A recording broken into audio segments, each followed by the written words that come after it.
Good evening, everybody, on whatever time of the day it is for you. Welcome to the stream. Tonight, as usual, on a Wednesday, we will be recording a private citizen. And that means I'm doing a podcast. That means alerts are muted. And I will be not interacting with chat as much as I usually do. I will try to read it. But, if you've been here during a podcast recording, you know how this works. Right, let's get right to it. Oh, shit, I forgot. Oh, damn it. I forgot my audio player. Hello, Indie Gaming X, how are you doing? How are things? How is life? The universe and everything. Also, I kind of wanted to have Lagrange open for later. All right. Oh god, that's just too much stuff. Where did Fuba go? Right, let's do a test recording here. Why are you not? Sorry, what? What is? Whoa. What is happening here? Why are you not recording?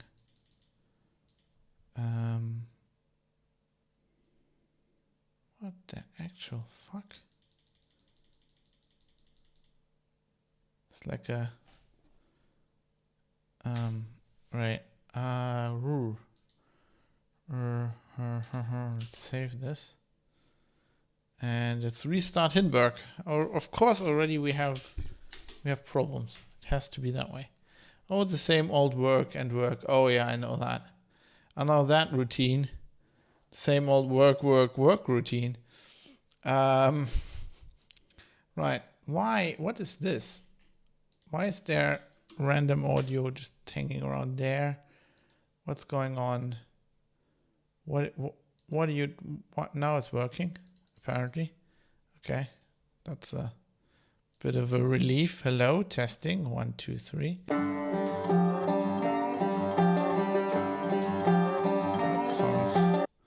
That sounds to be working. That sounds workable.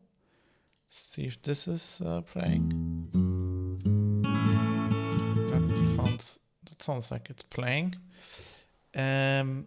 Stop this and listen back to it. What now it's working, apparently. Okay. That's a bit of a relief. Hello, testing. 1, 2, 3.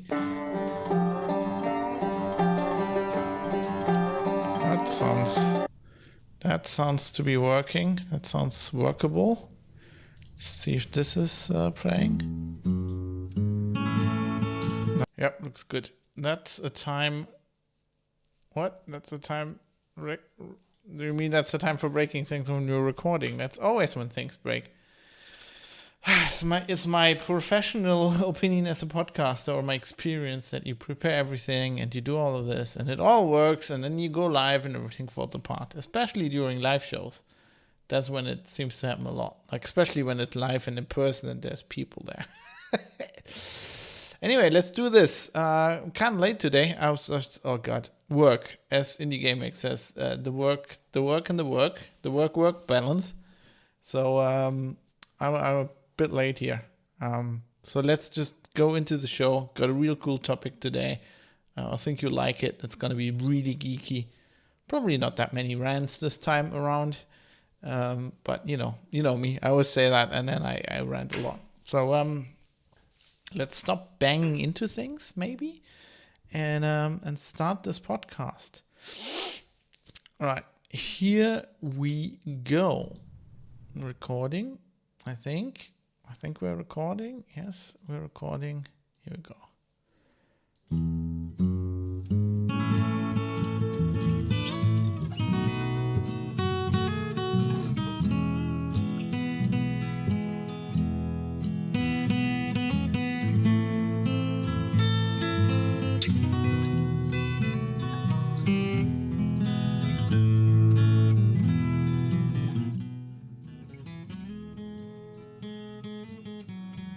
You're listening to The Private Citizen, defending your right to have something to hide, episode 69.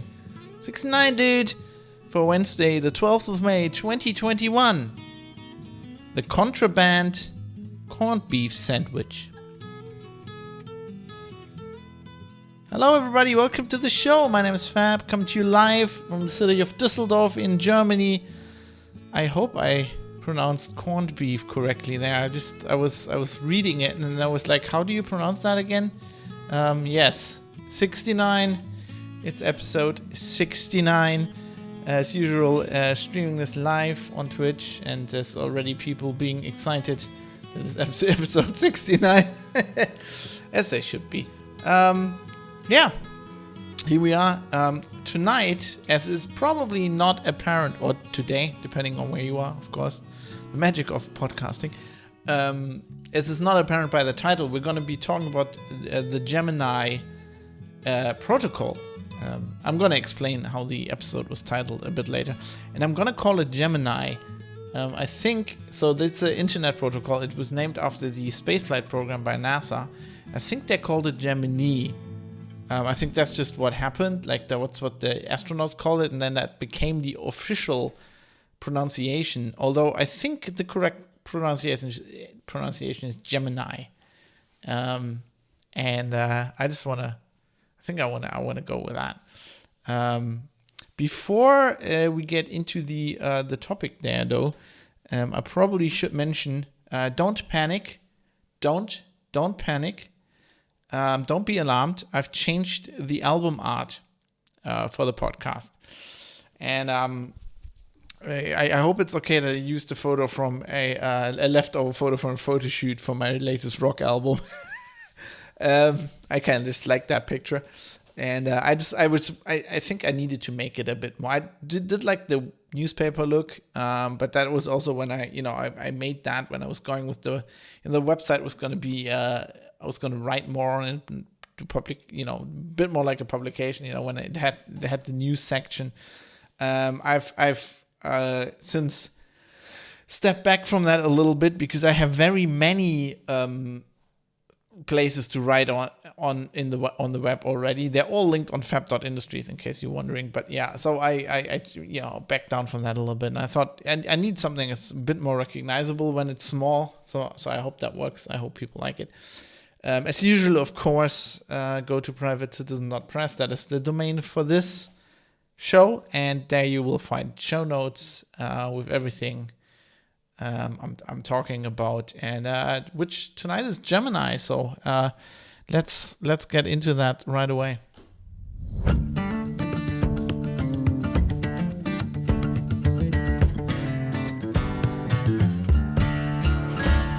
So Gemini, what is Gemini? Gemini is something I've been playing around with lately for a few weeks now. I just found this by chance on the internet, and it intrigued me.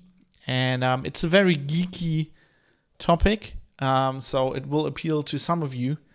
But it also has implications to what the into what the prime applications into. I need a little bit of wine here, I think.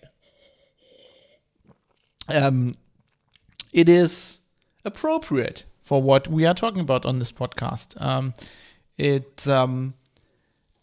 Because the way it's structured is very, like, it's privacy oriented, it's security oriented, and it's, I think, very OTG. But I'm gonna explain at the end how it all fits together and why I was talking about on this podcast. Just sit back, relax, maybe have some red wine. I think red wine works with this topic. It's more so to the Twitch chat, the god of tits and wine. That's me, Tyrion Lannister. God, I'm watching Game of Thrones right now. I love that man. Peter Dinklage is amazing. Peter Dinklage. For our American friends, I just call him Peter Dinklage because I think that's what his real name is. Anyway, he's amazing. He's the best. Yes. So I don't have the tits here right now because the tits have to be in the next room. That would be a gross toss violation. on Twitch, and on the podcast you could see them, so that wouldn't make any sense. But I've got wine, so get yourself wine or whatever you like to drink.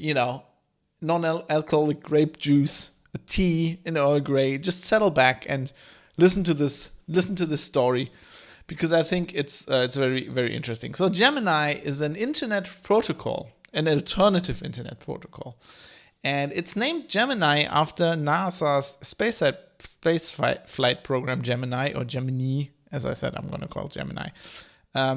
That sat between the Mercury and Apollo programs. Now, the Mercury program, many people don't know about it. Everybody knows about the Apollo program because of Apollo 11 and Apollo 13. That's when they went to the moon.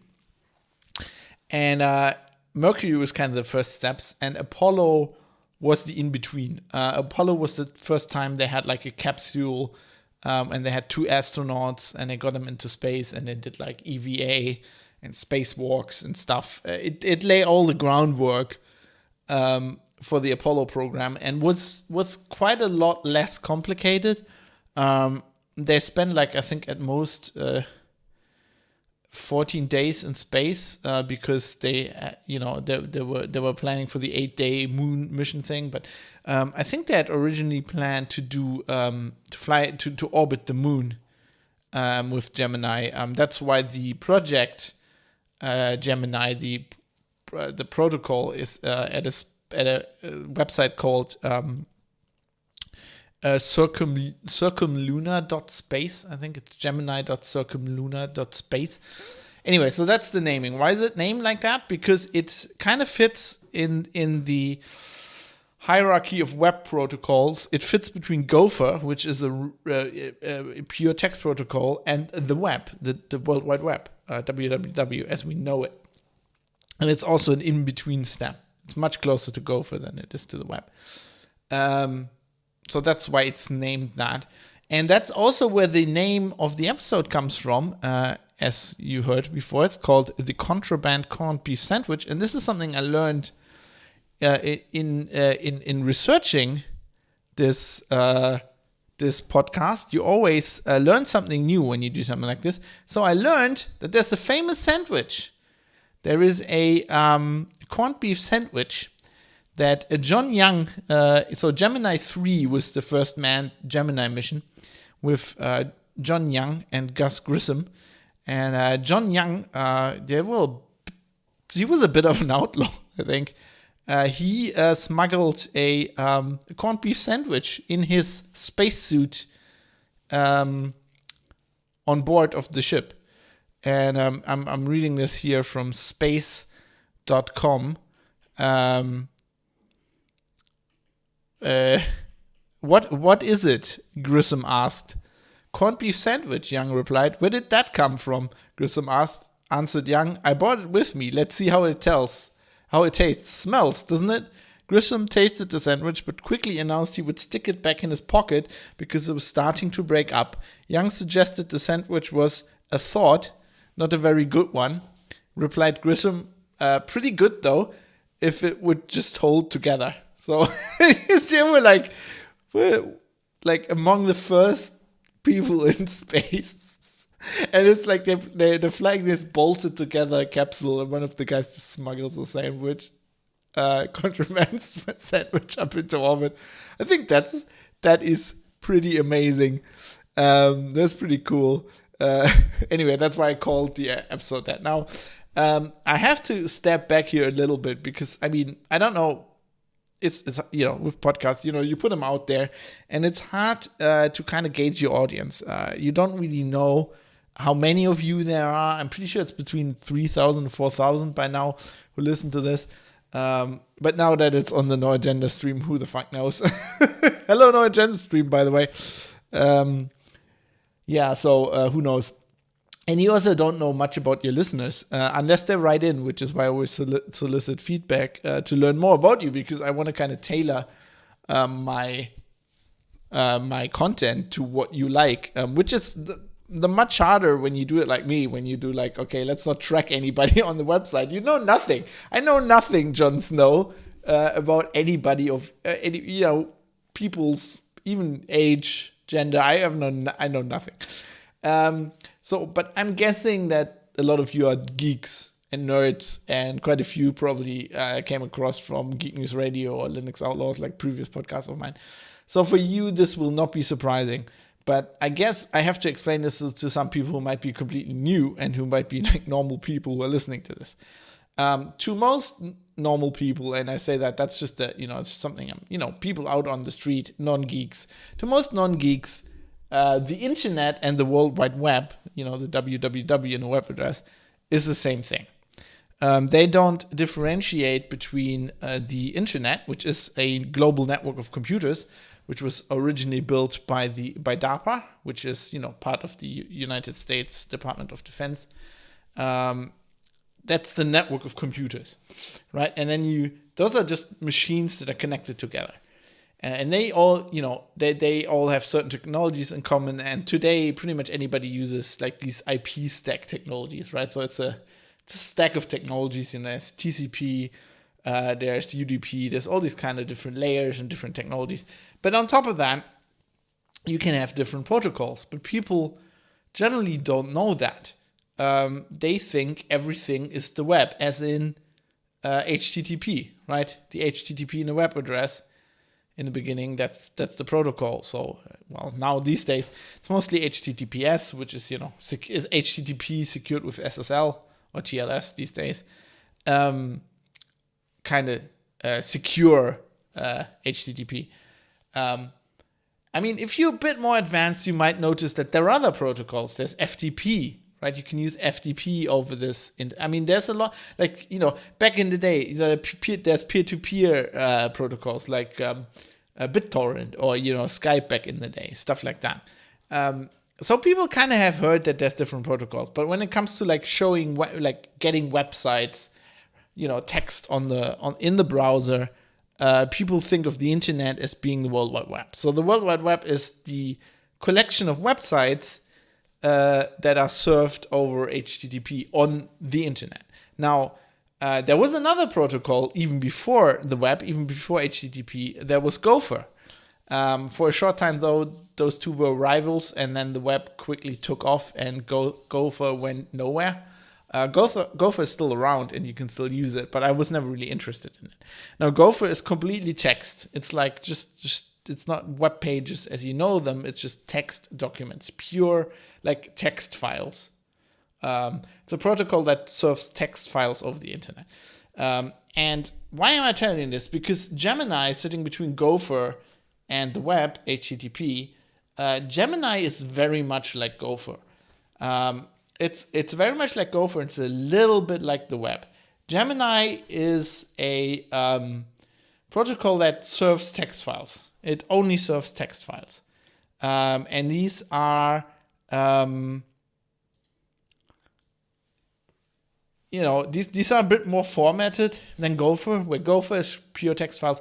Gemini is a bit more detailed, and we'll get into. I can let me get into what that means now. So Gemini websites, or as they're called, capsules. They have all these space terminology. They're called capsules, and there's a search engine that's called Capcom, because that was the NASA. That was the dude at NASA talking to the astronauts in the capsule. Capsule communications, Capcom. And these are text files, as in they're text files, but they're more like markdown files. It's not completely markdown. They use a syntax called gemtext, which is very much like markdown, but a lot more simplified. It's pared down. It has no inline styling. It has no styling at all. It has no underline, no italics, no bold text, and it has no inline links. If you have a link can have links. It's not like Gopher, which doesn't have links. Like, you have to copy and paste everything. It's like HTTP in that it has links. Because I think the designers of Gemini, which is new, Gemini was like designed 2 years ago, I think. Or it's still being designed, but that when it first came out. I guess lots of people learned about it at FOSDEM this year. I didn't see that talk, so I hadn't heard of it. I just found it by accident. but it's, they realized that what made the web take off was links. The documents interlinked. That was the thing. So it has links, but they have to be on a separate line, and there are different syntax and markdown. They're like preceded by like an equals sign and an arrow, like a square bracket. So it makes like this double line arrow. So it has that, and it doesn't have much else. Now the interesting thing about Gemini is that which is something you will have to get used to if you're used to the internet. The web. See, I'm saying it wrong as well. With Gemini, the client, the user's client, the browser, so to speak, is responsible for formatting the page. It's responsible for the way the website is presented to you.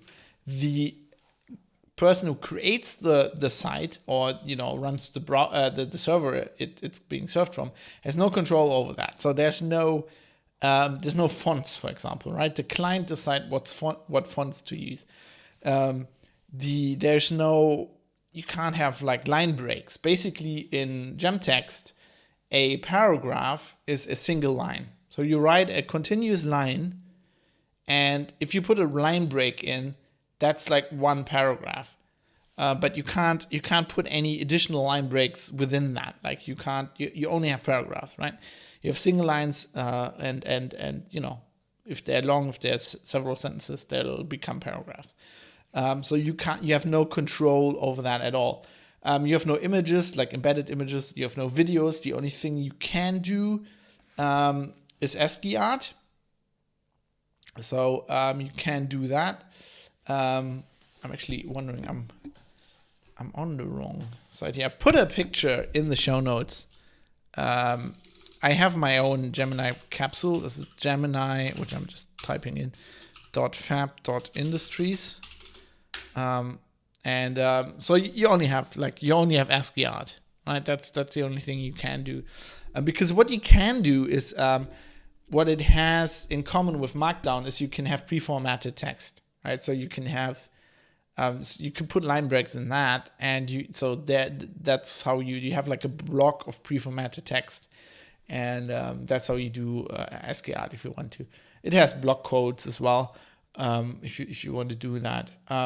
Now, that's all.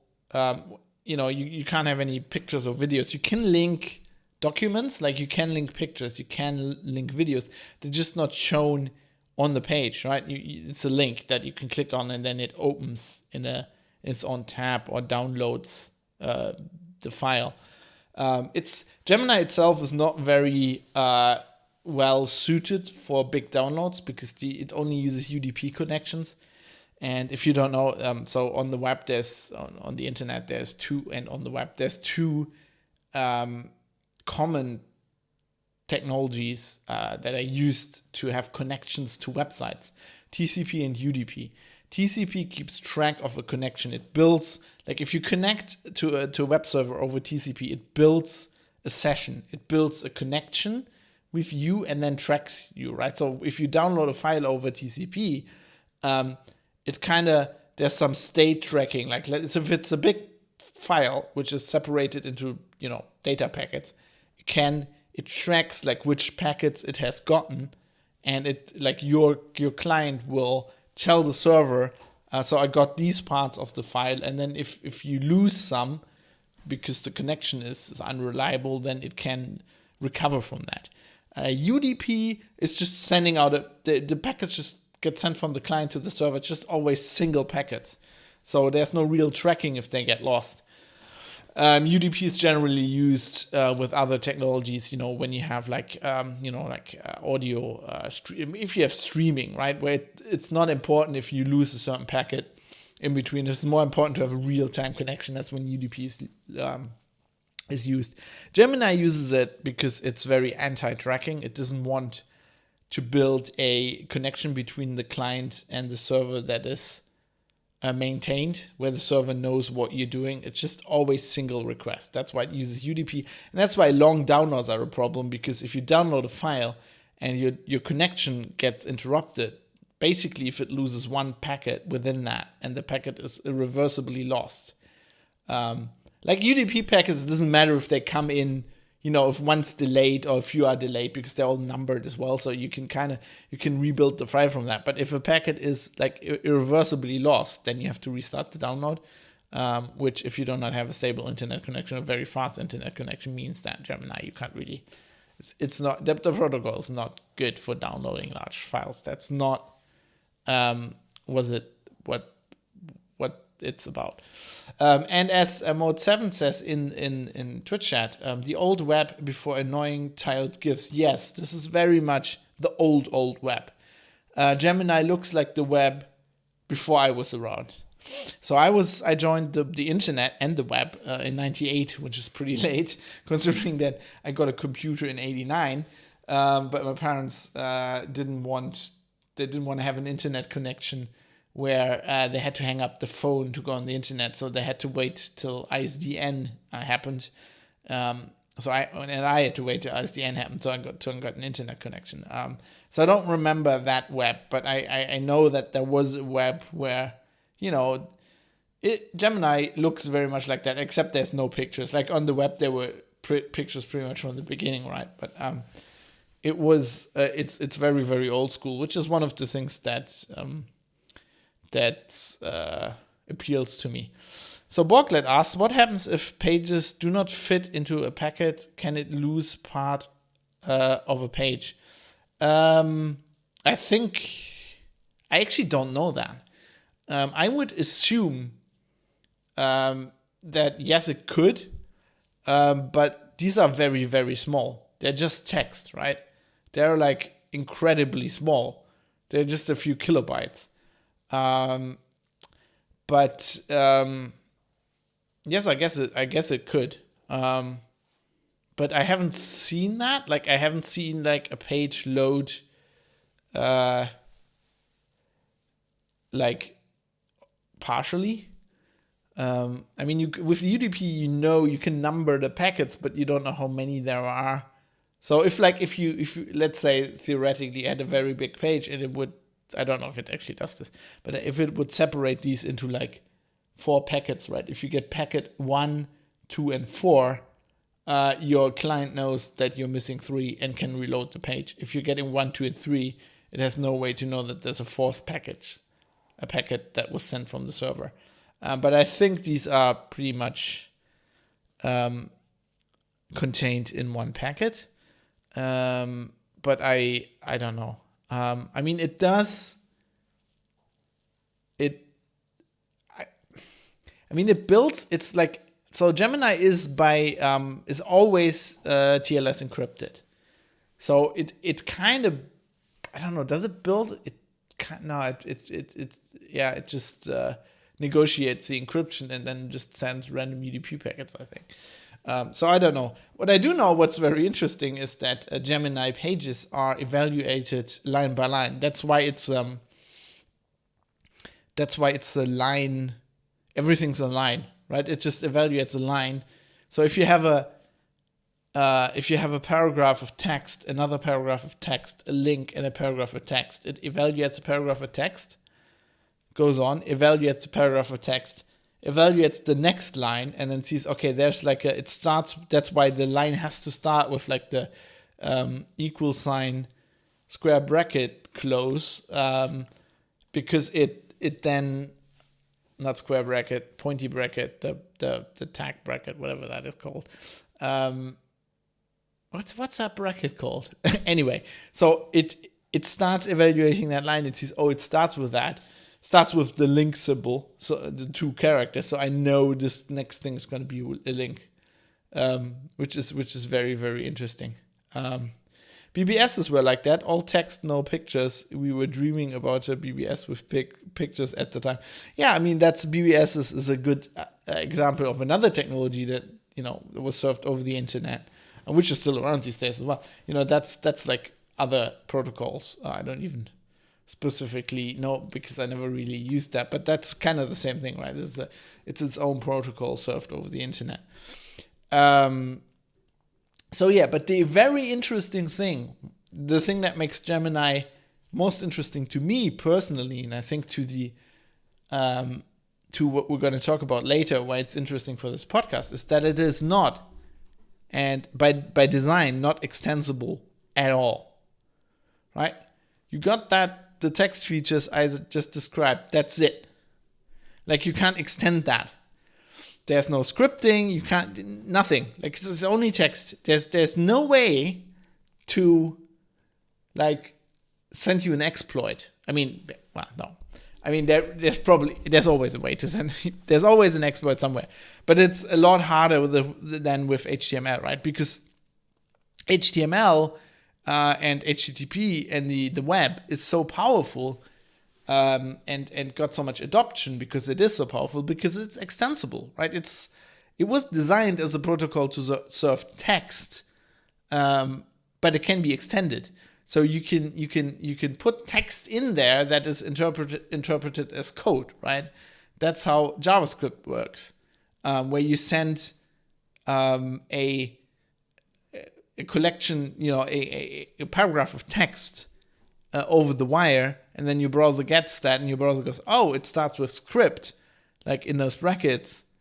It starts with script, so the stuff in the script tag, we're actually not going to present that as text to the user. We're going to take that into our JavaScript engine and actually execute that as code, right? That's what makes HTML so powerful, but it also makes it dangerous, because it intermingles content and code, and Gemini doesn't do that. Gemini only serves text, and it cannot be extended at all. What makes it also interesting for this podcast? One second. I had to wet my whistle there. What makes it also interesting for the podcast is that it has no state tracking. I mean, it has no scripting. I talked about that, but it also has no state tracking. There's no cookies. There's no persistent connections. It actually turns out, as my good friend Jonathan, who hadn't heard of Gemini, but I told him about it because he's kind of a web guy, jonathanmh.com, if you want to check him out. I do another podcast with him called Escape the Talk Show, at escapethetalk.show. Anyway, so I was talking with him about this, and he's like, oh, I figured out there's actually state tracking. So he found like a blog post by somebody. Turns out you can actually like shoehorn it in because it's all TLS encrypted. You can kind of track the certificate somebody's using, and you can kind of shoehorn it in that way. But like generally, Gemini doesn't have state, which means you can't do web apps. Like, you can't do complicated web apps, but which also means there's like no way really to track users. It's also TLS encrypted by default, so that's cool. So basically, the only thing you can track, if you just track, okay, let's say if you're an ISP, because it uses DNS, right? It uses the IP stack, so you can, like, if as a user you send off a request over the Gemini protocol, you have to be aware that somebody will be able to read the page you're loading, right? To get like the URL you're loading, but that's it. They can't see any of the content. They can't see anything you're sending.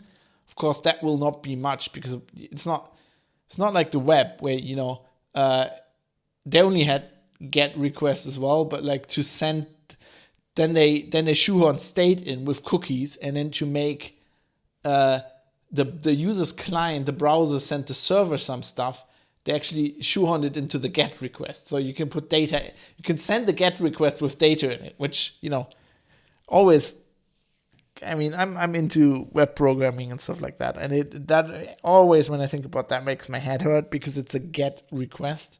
But there's also POST requests, I know, but like you can, you shoehorn a lot of data into the GET request. Mode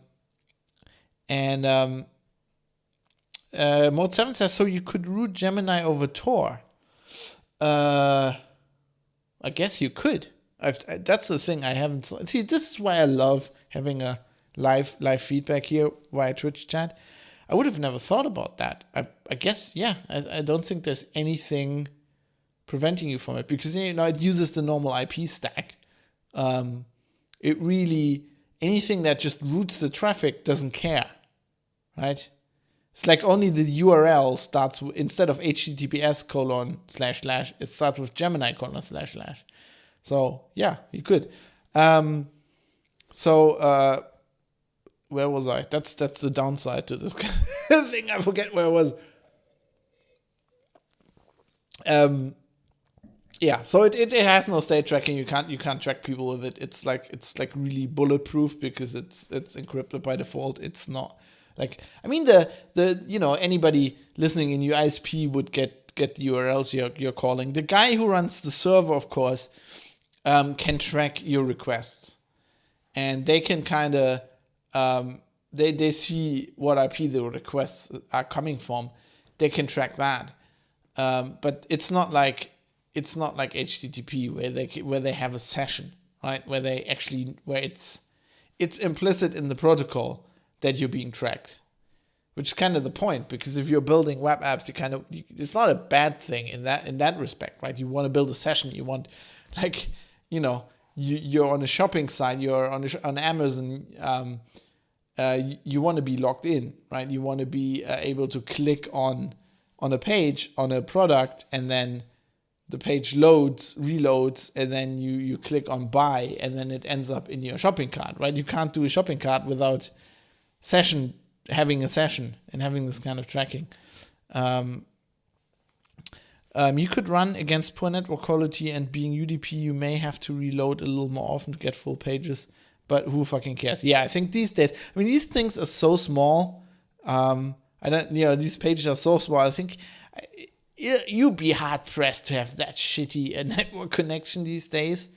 And it's like UDP, right? You'll have to, there's like some inherent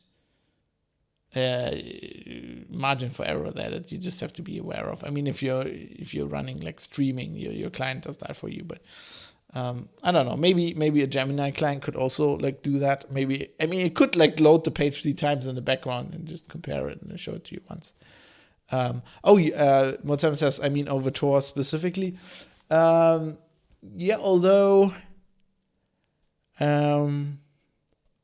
if you route I don't know this at all. Like, if you route UDP over Tor, yeah, I guess. I mean, there's no state within the Tor network either, is there? So you could lose some packages there. But I think Tor's pretty reliable in that way as well, right? It's just slow. Yeah, that's maybe why you have to reload, because some actually you have to look into, sometimes you have poor relays and shitty exit nodes. Yeah, actually I might have to look into this, how this actually works, like on a packet level. I actually haven't done that much research. You're calling me out here or something. That would be interesting. I might look that up and update you on a further episode. But anyway, Gemini is pretty cool. It's not meant to replace the web. It's meant to be consumed alongside the web, right? The Gemini websites, or as they're called, capsules, are meant to be consumed alongside the web. So at this point, you might be interested in how can I read the Gemini space as it's called. That's like the collection of Gemini websites or capsules, the Gemini space. How can I read? How can I get these websites? How can I be part of this?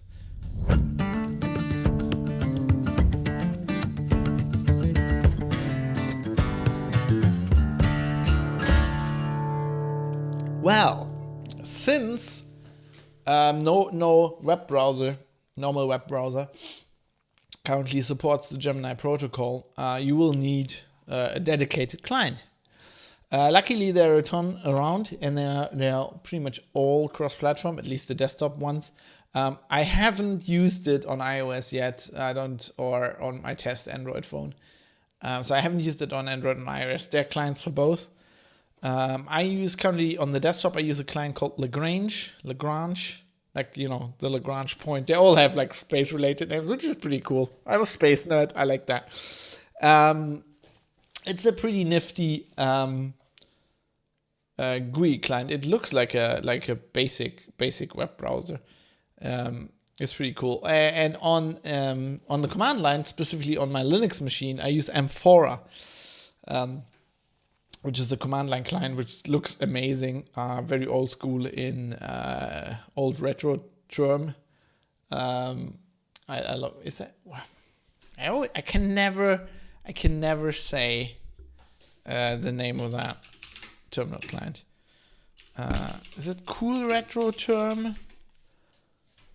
Yeah, they renamed it at some point. It's called Cool Retro Term. Yeah, that's the one I use. That's amazing. That M4, and that looks amazing. Because of course, Gemini is very, very, very, very, very, very, oh God, I need more wine. It's very well suited to be consumed over the command line, right? It's just text, and it can be formatted because it doesn't have line breaks. It doesn't matter how wide your terminal is, right? Your client can decide that. And Amphora is very cool. So it works really well. Gemini works really well over the command line. So if you're a real nerd and you like to do that, it's pretty cool. You'll love that. Now, Gemini URLs, they look like normal URLs, except they don't start with HTTP or HTTPS://. They start with Gemini. ://. Now, the way this works is if you're in, you can actually link from Gemini websites to the normal web. On Lagrange, it actually gets like the Gemini links get a different icon than the web links, which is pretty cool because of course it recognizes the protocol. If you just have a web link in Lagrange and you click on to the normal web and you click on it, it opens a tab in your default browser, which is pretty cool. And actually on at least on Firefox, this is something I wasn't aware of. This is another thing Jonathan told me, but on Firefox, because Firefox has this Gemini schema, as they call it, URL schema, is not official. But on Firefox, you can just if it encounters a schema it hasn't seen yet, it asks you what client do you want me to open this with, and it actually, if you have Lagrange installed, and you click on a Gemini link, then it will just offer that already. So you can just click on that, and it'll open that in Lagrange, which is pretty damn cool. I really like that. That works really well. That's pretty easy. You install a client and then you find these, you have to go to some URL, some clients come with, if you go to gemini.circumluna.space, there's a lot of interesting stuff on there. There's introduction to the Gemini protocol. And they also have a lot of links to software. And there's also some aggregators. There's a search engine, geminaspace.info. They have aggregators. One's called Capcom, another one's called Spacewalk. Lots of ASCII art, of course. And that's how you get there. Now, how many sites are there currently? It's kind of hard to know, but it's small. This is the indie web. This is the small web. As we are recording this, geminaspace.info tells me that there are 262,092 documents. They call them pages, but they're documents. They can also be, RSS feeds or stuff like that, on 979 domains. So they know about, the biggest search engine for the Gemini space knows about less than 1,000 domains. And Fab Industry is one of them. Because I thought, this is so cool. I want to try this out. And I have. So if you want to host a Gemini website, you need a server, a Gemini server. There's one that most people seem to use, which is the most Linux distributions, called Agate, like the Alpha Golf Alpha Tango Echo. It's like the gemstone. That seems to be what most people use. I think that's small enough to run on. There are several clients that you can just run on Raspberry Pi if you want to. Now I try to get away from servers I manage myself. Like for some applications, those are really good, but generally I try to get away from that. So Gemini.fab Industries, which actually you can't get to on the web, by the way. That just doesn't, like, if you click on that on the web, it doesn't render. So I host mine via a service called SourceHut. They have a free service. You just sign up, you get your own capsule, your own URL. That a fab. Mine's called fabsh. I think, what is it? sr.he, something like that. Anyway, they also have support for custom URLs, which is how mine shows up at Gemini.fab and fab.industries. And it's pretty easy to publish. Like basically, so I do my Gemini. I think this is kind of cool. It's a bit like typecasting, like where people blog by just writing a blog post on typewriter and then scanning it and just posting the photos to the web. I kind of like that. Like there are page generators. If you want to create a Gemini web page, there are generators for that kind of stuff. Actually, Hugo, which I use for my website because I have a static website as well, does it. You can just go. It's pretty easy. You can just define a different output format, and you can just go, instead of rendering this markdown to let Hugo render it to an HTML file, you can render it to a GMI file. So you can just have Hugo build a Gemini site and then host that. Of course, the web server you host it on you need to have a Gemini server, which I don't have on my, on Netlify, which hosts fab.industries. So I don't have that. So I use SourceHut. I just built these pages by hand. I just built these GMI files by hand. You put them in a folder structure like your normal website, and then you tar gzip them, and then just upload the tar gz, which is like my page. It's a small page, but it's like 9 kilobytes right now. You just upload that, and it publishes it as your capsule, which is pretty handy. So so that's how you create sites. I do it by hand. It's pretty easy to do in a text editor. It's so easy. Like, it's no tags or anything. It's just like, you can do headings, you can do links, you can do block quotes, and that's pretty much it. So you can easily do that by hand. It's pretty cool. And with that, now you know how to read sites on the Gemini space. You know how to publish your own capsule. Maybe now is the point where I should talk about why you would want to do this.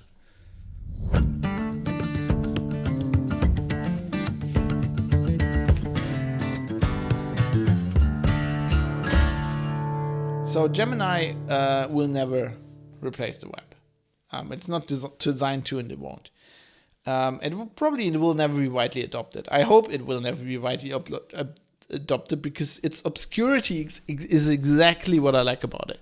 Like, I like the minimalist approach, but I also like the people who are on there. I've been enjoying reading capsules in the last weeks, because it feels like the internet. I still, I hit the web at the end of this trend in '98, but I still know. Like, I still experienced what the web was back then. Just generally, there were corporate websites, yes, and web apps, and web stores and shit like that. But generally, the internet, much more before that, was just like normal people, like private citizens, publishing websites because they wanted to, because they felt like it, because they thought it was cool. It was just like personal stuff. It wasn't corporate. And that's what Gemini is right now. And that's pretty cool. And, you can't build big web applications. And that's pretty cool. Like, that in itself makes it special in its simplicity. It's perfect for static websites. And I'm a huge fan of static websites. You can only do static websites. right? So I love that it enforces that. It's really cool if you want to do like a minimalist blog. They call them gem logs. I started one on my Gemini site. It's just like a very simple blog, and it just I love reading these because the fact that you don't have images and you don't have any stylings, and like your browser shows you everybody's page in their own, like in one font that you pick, right? That just like focuses the writer and the reader so much on the text that it's very cool. It's like the old school internet. I really, really, really enjoy it. I think it's really pretty cool. So it's very cool for that. Now, why is it interesting? I mean, this is cool. Okay, we're nerds. This is cool. But why is it interesting? Why am I talking about this on the Private Citizen? Because this is not it's a show for nerdy people, but it's not for nerding out because we're nerding out. As you know, this show, to me, talks about very important topics. Your rights, privacy, everything that's connected to that, civil rights. And Gemini is, by its design, very interesting for the audience of this show because it's secure by default, right? Everything's TLS encrypted. The fact that there are no extensions means you can really not render any harmful content on the user's machine, right? I mean, you could have, theoretically, right, you could own the user's client by, you could put like malicious code into the text, and then the client renders the text and executes that code because there's a coding error in the client. But because these clients aren't even they're not designed to execute anything. They're just designed to render text that is very, very, very far-fetched. It's probably something that won't happen. And it's so far removed from the inherent insecurity of the web, where because you have JavaScript and you kind of need JavaScript, otherwise it's not functioning as 99.9% of all people are experiencing the web and what it's designed for, right? If you have JavaScript, then you always have that. Like it could execute something, it could call something on your system, you're not paying attention, you're downloading the wrong file, later on you're executing it, right? You could, in Gemini, yes, there could be a link to a malicious file, right? You'd have to click on it, download it, and then click on it later. And then, of course, if you execute that, it's the same danger as on the web.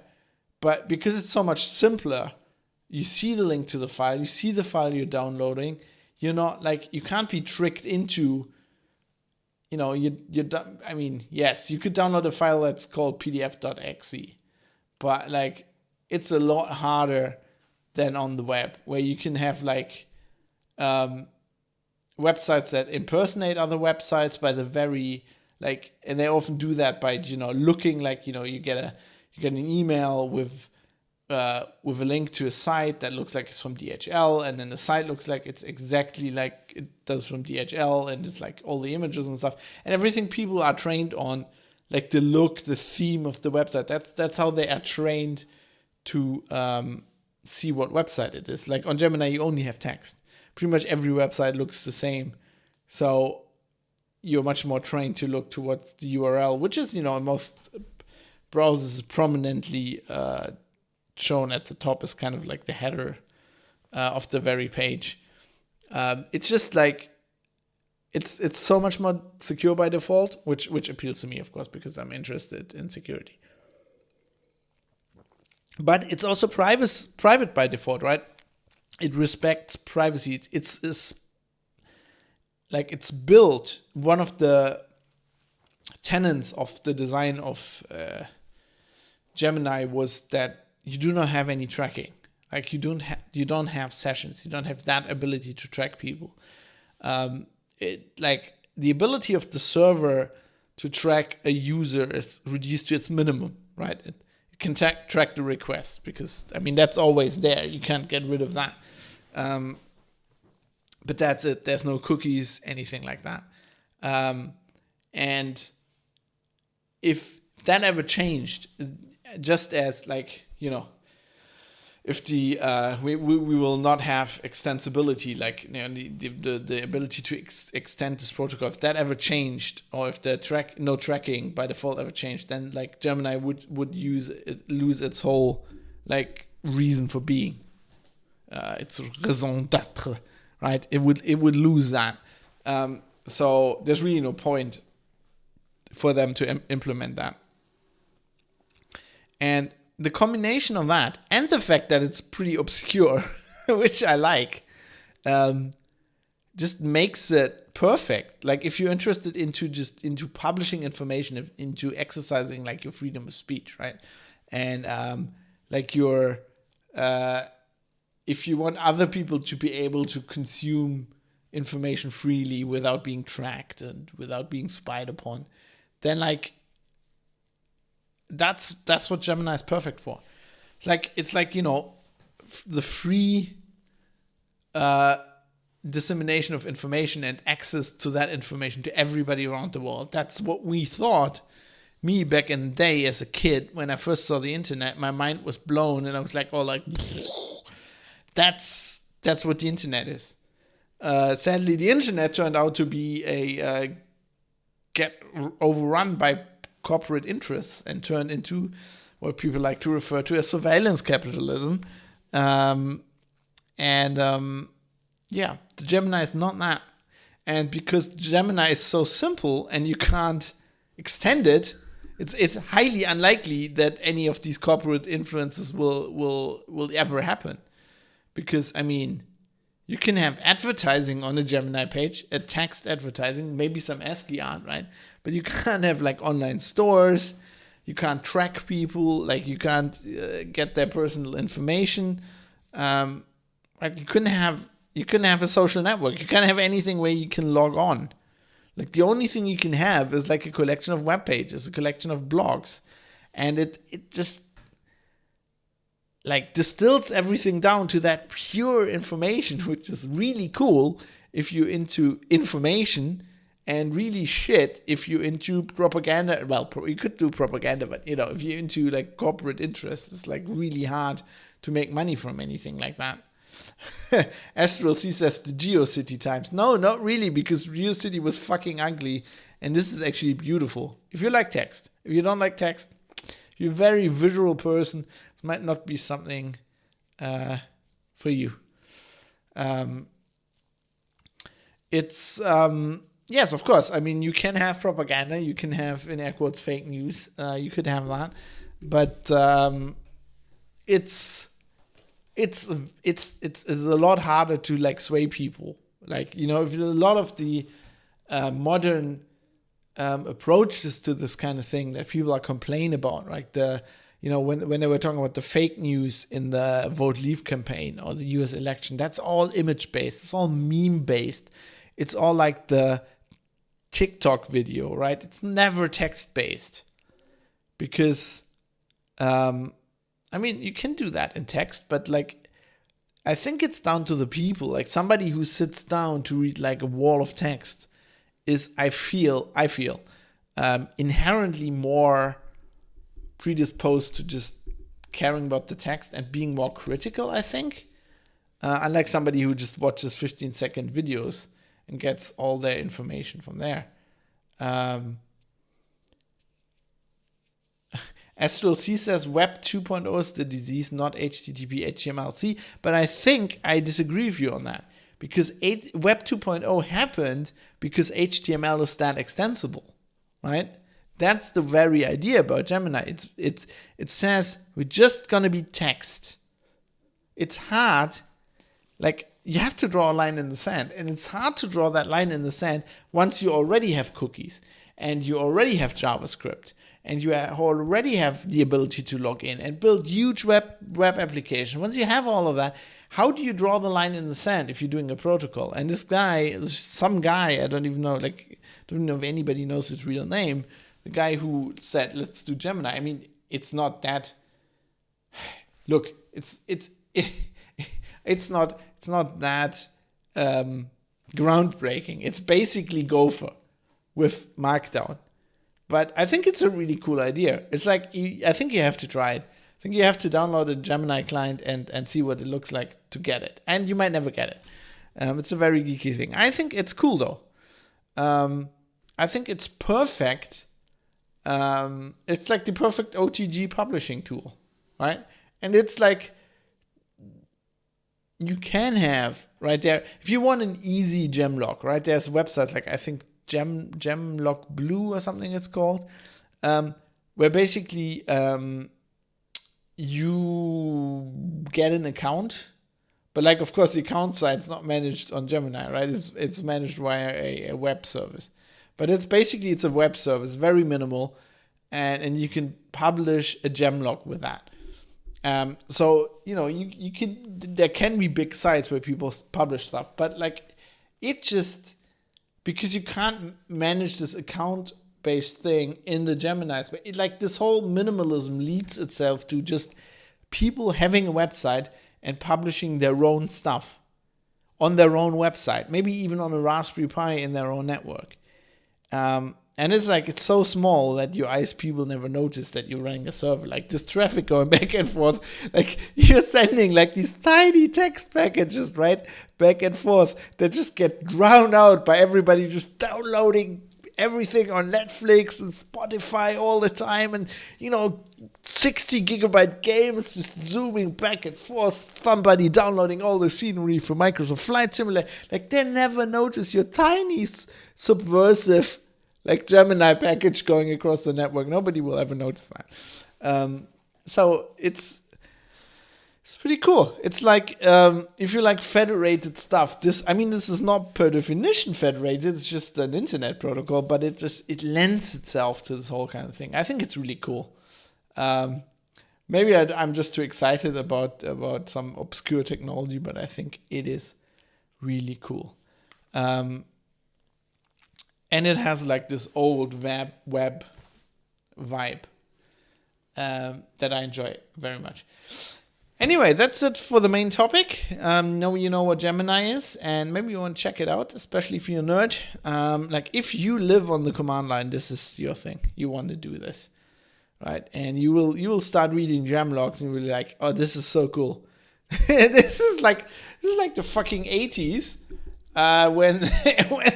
When you were like on a BBS with like the creator of Babylon 5, right, or the early 90s, I guess that was, and he was like doing a TV show on network TV at the time when he was like on the message board and like answering everybody's questions. It's so cool. It's like the old internet. Maybe the factor I like about it is it's just nerds right now because nobody else can figure it out, and I kind of hope it stays that way. That's why I like that it's not designed to replace the web, and it never can be. It's just like it's a small, obscure thing that's just somewhere on the side. I think this is the real dark web, right? Fuck the dark web. This is the actual dark web. This is really, really cool. Next thing will be Usenet revival. Dude, Usenet revival, all these things are being used. You can find all these people, right? Just talk to Steve Gibson from Security Now. He runs his all like customer support on Usenet. I mean, people still. I think he maintains a news reader client now because like somebody like his favorite client, the guy stopped doing it, and he's like, I'm running all this on news groups. I need to fucking save this client, and now he's like. He's like coding this news groups client on the side. I don't know. I think that's what's going on. Yeah. So all of that isn't that, surprisingly Gopher isn't that. Yeah. I do like one of the things that I really like about Gemini as well is that it's new though. Like that's somebody just went and like, let's do this. I mean, it's nostalgic and it's old school, but it's also like it also has like modern ideas. Anyway, I think it's cool. Try it out if you don't want to. That, of course. But I think it's the perfect OTG publishing tool. But that's it for our main topic. Let's get into the feedback, because of course we have some.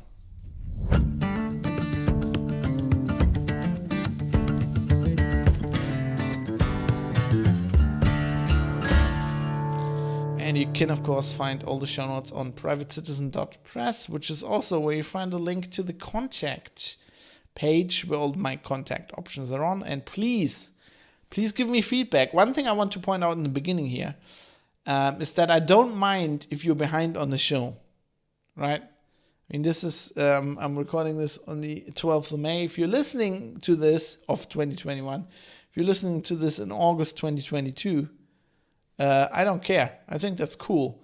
I mean, some of the stuff, sometimes I tackle recent news events, like, when somebody gets hacked, although even there I'm often a bit late. But, the coronavirus coverage stuff was all pretty much, breaking news kind of thing, as you can be on a weekly podcast. But, even that could be interesting a few years down the line. So I don't care when you're listening to this. That's the beauty of podcasts. Please don't apologize. And please also send me feedback. Like, late feedback is very much appreciated. As one listener recently told me on Patreon, the problem is, which is a good problem to have, that I only want to listen when I can really pay attention to the show. That is indeed a high praise. That's very high praise for a podcaster. So I understand that. And I understand that people are behind. I'm weeks behind on No Agenda right now, which I like to listen to, but sometimes I just have too much writing to do. You can't, one of the things you can't do, which is a bane of my life. This is a huge problem I have specifically with my lifestyle, is you can't write and listen to podcasts. So yeah, I understand. I just want you to know that late feedback is also appreciated. And if you write me feedback and you say, oh, I'm sorry, I'm way behind. This is for an episode that was half a year ago. I don't mind. Don't apologize. Just tell me which episode it was so I can refresh my memory before I read your feedback. That would be important. Well, we have some feedback both of the feedback I have today is for the most recent episode, which was 68, where I talked about truth. The episode was titled. I have to look. I have to look this up now. Oh, I can't because my Hugo server isn't running. I'm actually. The show notes obviously aren't published when I'm recording this. So I run like a Hugo server, and I had to reboot my system because, of course, Patch Tuesday happened. And so the page that I was working from was still in cache on Firefox, I think. But anyway, I'll have to look at episode 68. Who gets to decide the truth? I talked about what did I talk about? I can't remember this. What this was this last week? Well, basically, fake news. I'm just looking this up. Fake news.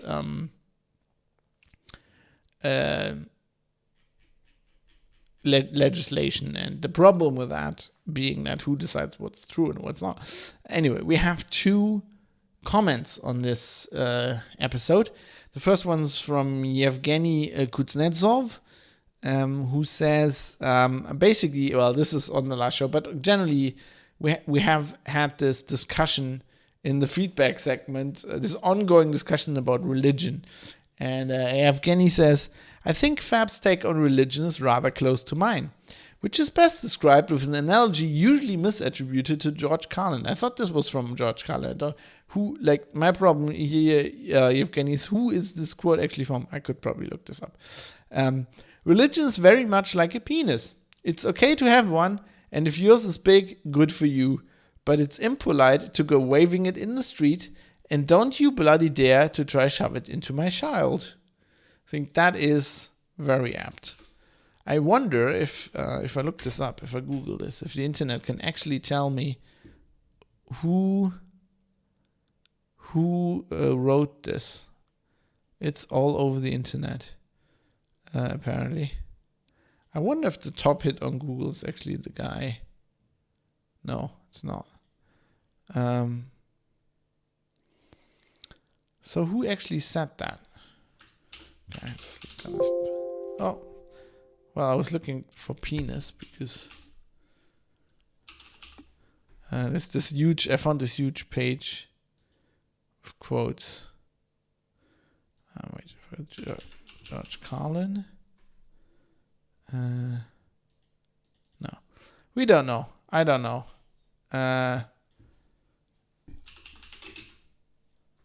Nope, can't.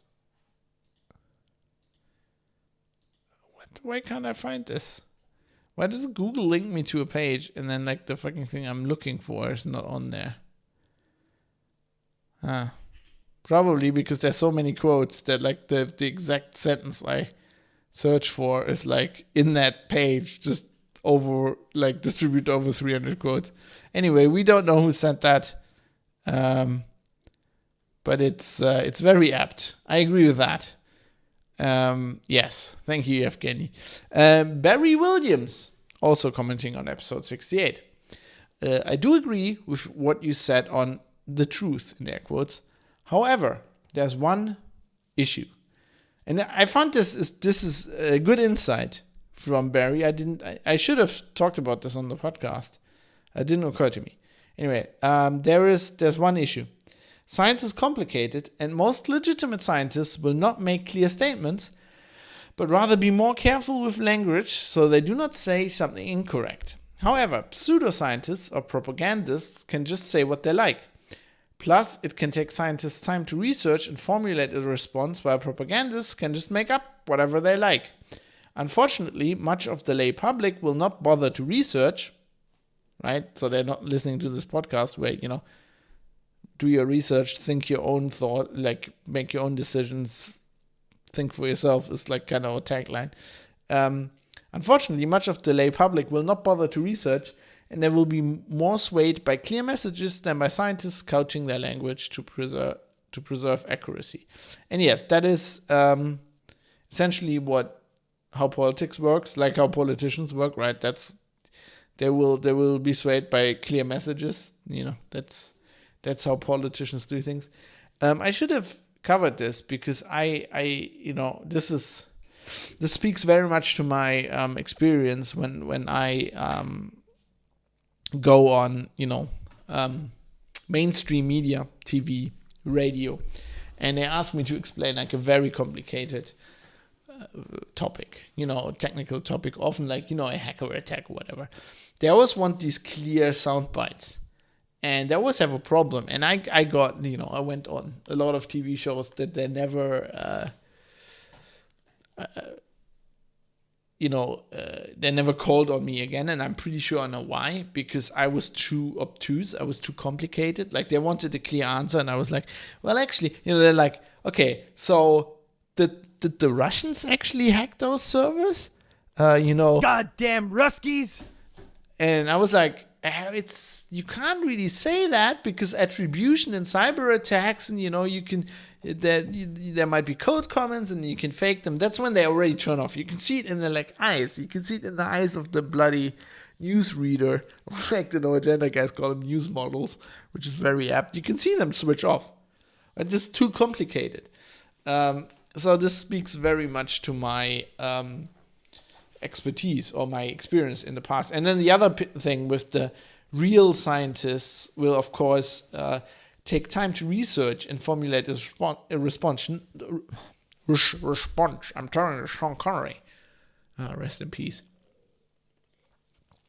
Not only scientists, I think real journalists do that too, right? We always had that problem, not me alone, but for example, I now have that problem. And we had it, and my colleague said it when we were working at Heise, when I was working at Heise, right? When their thing, and my thing, by extension, very much is to know what you're talking about. And it sometimes, there's a cyber attack, and then hacker attack, a breach, data breach, and everybody writes about it. And all these like other publications come out like, because the goal in journalism, the goal is like you have to be out there immediately, right? You have to be the first. Doesn't matter what's in the story, just put a story out. Goes so far that these days they just put like a headline out and then like, we know nothing about this, more information coming soon. I mean, even the BBC does this kind of shit. And we were like, no, we need to figure out what, sometimes that takes like a day or two of research, right? When Heartbleed happened, I can remember it was like Heartbleed. And I was like, okay, I'm gonna look into this because I was the only one around and like my editor-in-chief was there.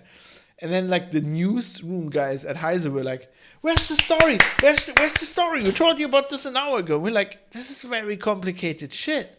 We need to figure out how this is going to take a few hours. No, we need a story now. And the great thing with Heise was always at least as long as I was there, I still think it's like this in some departments still. The editor-in-chief of like the desk, let's say the security desk, right, had the right to say, no, I'm not publishing. We're going to write a story, but it's going to take as long as it takes. We're going to look this up. And nobody does this anymore. And that's like one of the problems with journalism. And of course, with this kind of stuff, like, that's why people don't listen to scientists, or let's say they listen to the bad scientists. That's like the guys like Drosten, who I don't like, with the pandemic, who like, they're not the guys sitting back actually doing the research and saying, well, we can't say anything about this. We like need a few weeks, months to figure this out. Now they're like, oh no, I'm going to start a podcast. I'm going to talk about this and I'm going to just talk shit. Even though I don't even know, right? I'm kind of qualified by my CV, but I haven't done any research. That's a problem. I think Barry put this very well, that is one of the biggest problems we're facing. And that's why propaganda is winning right now. Propaganda and PR, because that was faster. Because they can always say something. So I've always tried these days, when I was on mainstream TV, I always try to find like the middle ground, right? I mean, not with the time to research. That's something you can't compromise on. It's like, that doesn't, like, you can't save on the time if you want to do it right. But on like the complicated answer, right? I'll try to find a middle ground where the answer, where you package the answer in a package that they can distribute over whatever medium or TV, radio, text, whatever. But it's still in its core correct, and that is very hard. That's one of the hardest, like, to write like that, to talk like that is extremely exhausting and extremely hard to do. That's why nobody does it. But I think you can largely do it. It's just very hard. And that's why I like doing podcasts.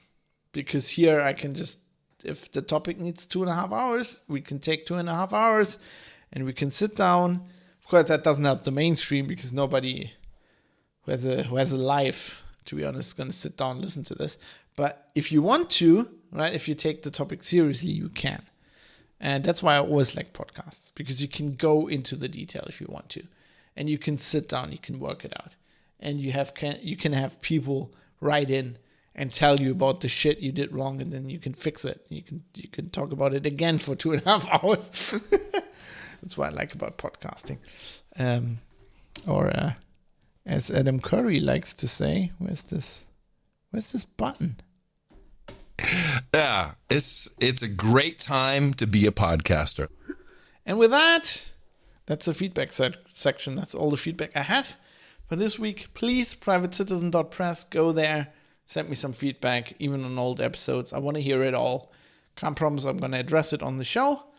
And if you just want to tell it to me privately and you don't want me to address it on the show, you can just put that in your message and I will honor that, because that's part of my, that's how I understand journalism and how it should work. And with that, let's wrap this show up and let's talk about some last important things, and let's get out of here.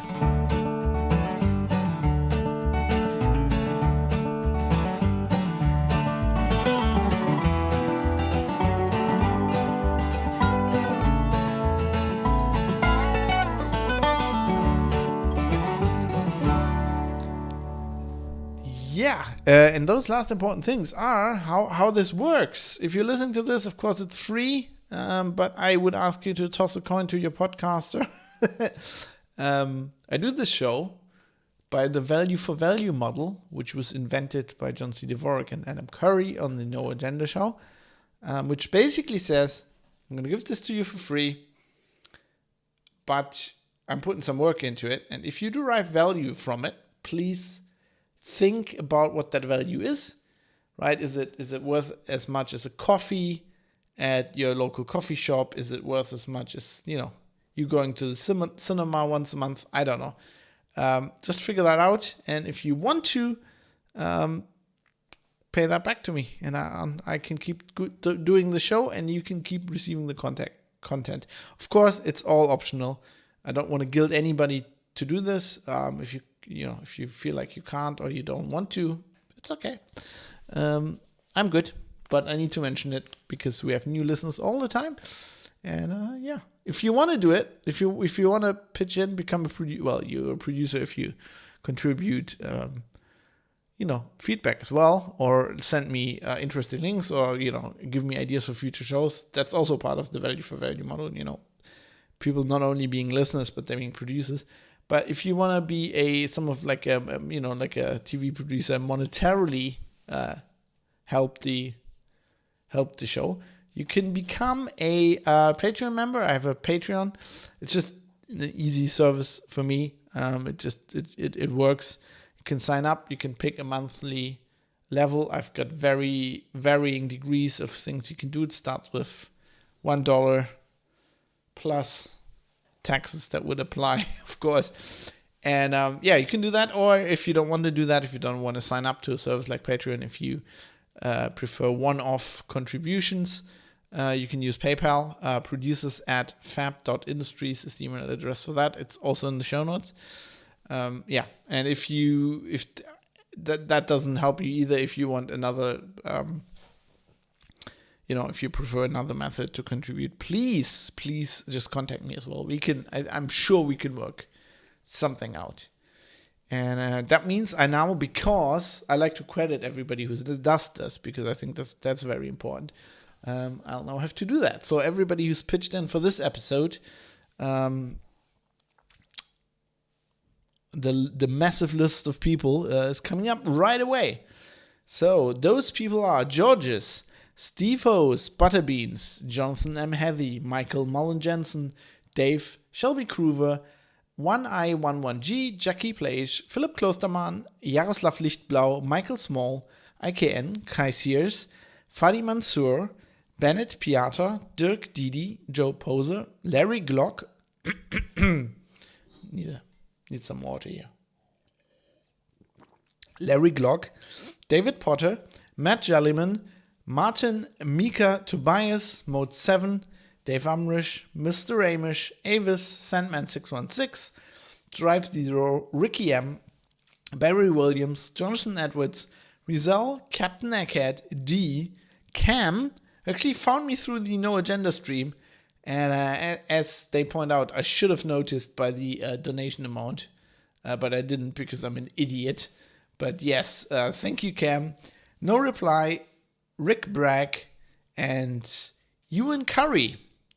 And I'll have to drink some more water. My voice is starting to get impacted by my allergies.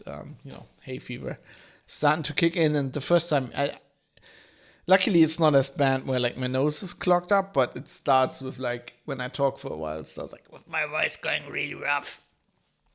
So I have to apologize for that. There's nothing really I can. Well, at some point I'm going to start drugging up with appropriate drugs, but they have the side effect that they make me like really tired. So I lose whenever I start doing that, I lose like productivity, which I don't like. I've got too much to do as it is. Yes, and I also have some other people to thank because I am streaming this on Twitch, as I always mention. Do this as a live show with video. There, of course, people subscribe to my Twitch channel. Maybe because of the show, maybe because they like the games I stream once in a while. But they are pitching in as well because, Twitch subscriptions obviously give me money as well.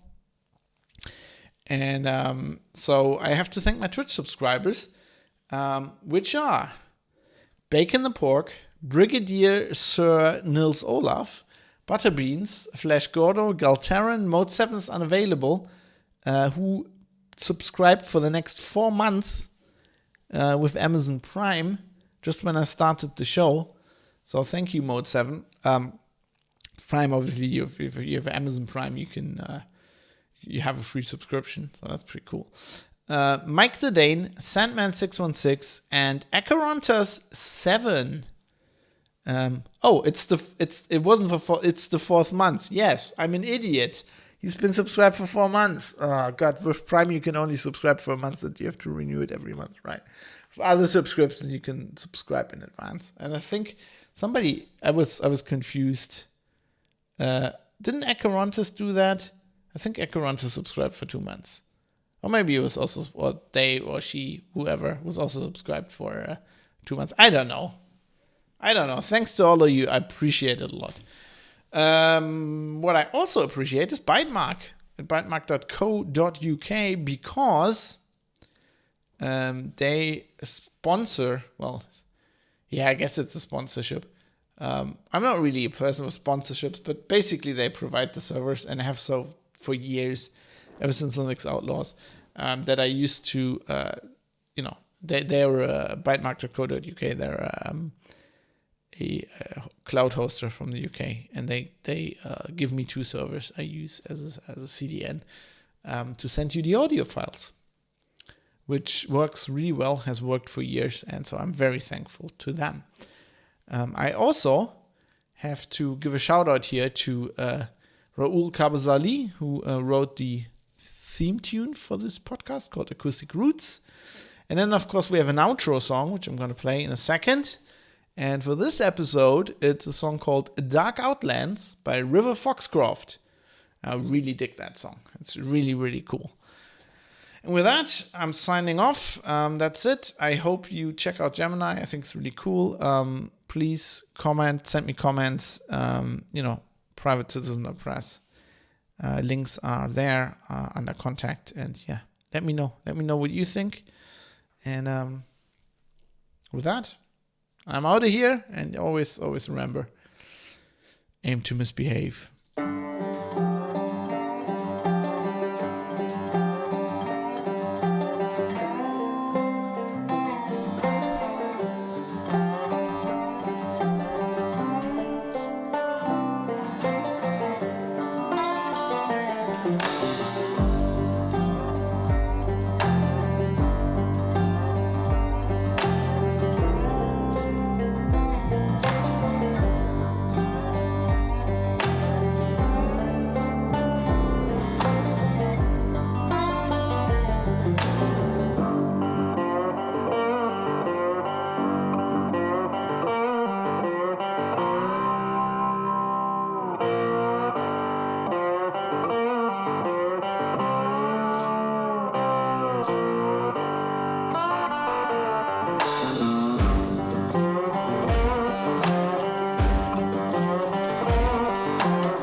That's the podcast recorded.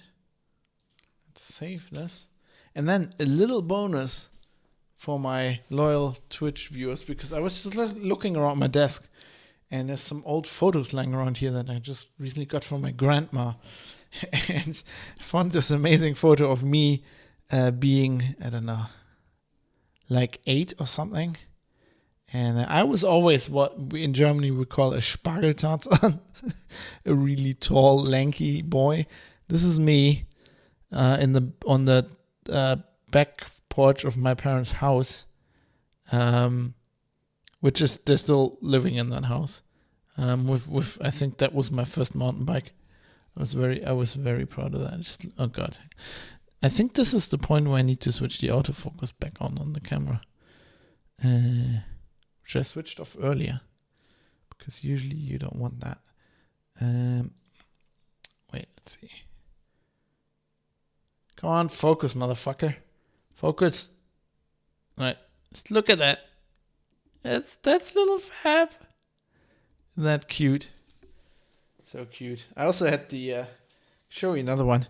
This is with my grandpa who sadly died in 95. But I look at that haircut. I really have like the same, like my body posture is very much like that these days. Especially also the look. It's like this really pissed off, like Clint Eastwood kind of look. But it's like, look at the haircut. I had the worst haircut in the world. It's fucking ridiculous. Man, I need to talk to my parents, whatever they were thinking. Looks normal. No, that's not normal. It's like no muscles at all. I'm just like really, really lanky. Look at those legs, man. I was so lanky. I was actually fit. That was when I was playing football, or soccer. Anyway, don't go anywhere, because we have a very, very seldom occurrence here. General Sam is streaming. Now, if you don't know about General Sam, I love this dude. He's a YouTuber who very seldomly streams. He is extremely funny. He has some very, these days I think you'd call it toxic humor. I love it. He streams Tarkov, or he does a lot of Tarkov videos. He's actually a videographer. So his YouTube videos are amazing. He cuts himself into the background and then pops in from the side with green screen and shit. But once in a while he streams on Twitch, and for some reason he is streaming Intruder, which I guess is I have never heard of. This is a home invasion sim. Oh. So he is. Come on, Sam, say something. Sam, I'm still alive. Okay. He is. Oh, there was somebody else back there. Was he fucking playing dead? Yeah, it was. Oh my god. He is really funny. So I'm gonna raid him now, because which won't be easy, because his fucking Twitch name is General Sam 123. But we have to do that. I love that guy. Yeah, so I'll be finishing this podcast and putting it out. I'll have Sam on the site where I'll do this. I hope to see you next week. I don't know if I'll be streaming before Wednesday, when I hope I'll be doing the podcast. My schedule is all over the place right now. I can't commit to anything. I'm very sorry about that. But thank you for watching, and see you probably next week. Hope you have some fun with General Sam. I appreciate you watching. Goodbye.